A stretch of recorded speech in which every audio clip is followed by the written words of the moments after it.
भाजपची तिसरी यादी जाहीर। सोलापूरमधून राम सातपुते, गडचिरोलीतून अशोक नेते, गोंदिया भंडारातून सुनील मेंढे यांना उमेदवारी, तर हिमाचल प्रदेशमधून अभिनेत्री कंगना रनौत निवडणुकीच्या रिंगणात।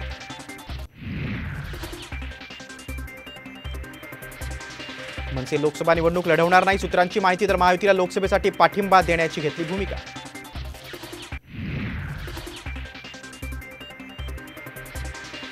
उमरेडचे काँग्रेसचे आमदार राजू पारवेंचा शिंदेच्या शिवसेनेत प्रवेश, पारवेंना रामटेकमधून उमेदवारी मिळण्याची शक्यता।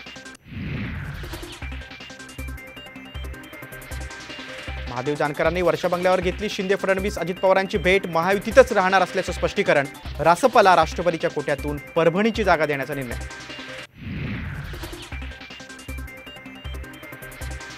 महायुती साताऱ्यासह 7 जागांवर लढण्यास राष्ट्रवादी ठाम, अजित पवारांच्या नेतृत्वात झालेल्या बैठकीत निर्णय।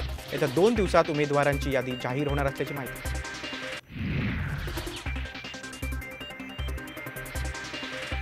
अमरावतीपुरतं युतीतून बाहेर पडू, पण राणांविरोधात उमेदवार देणार, बच्चू कडूंचं ठरलं। वरिष्ठांनी न ऐकल्यास महायुतीतून बाहेर पडू, कडूंचा इशारा।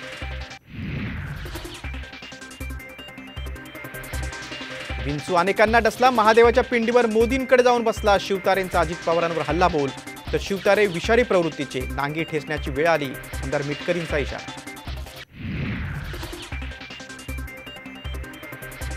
विजय शिवतारे बारामतीमधून अपक्ष निवडणूक लढणार, 12 एप्रिलला 12 वाजता पवारांचे 12 वाजवणार, शिवतारेंचा हल्लाबोल।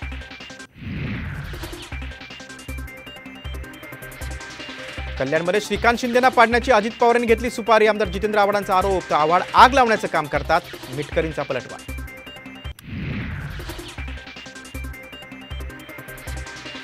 परळीमध्ये धनंजय मुंडेंकडून पंकजा मुंडेंचं जंगी स्वागत, गोपीनाथ गडावर मुंडे भाऊ बहीण नतमस्तक।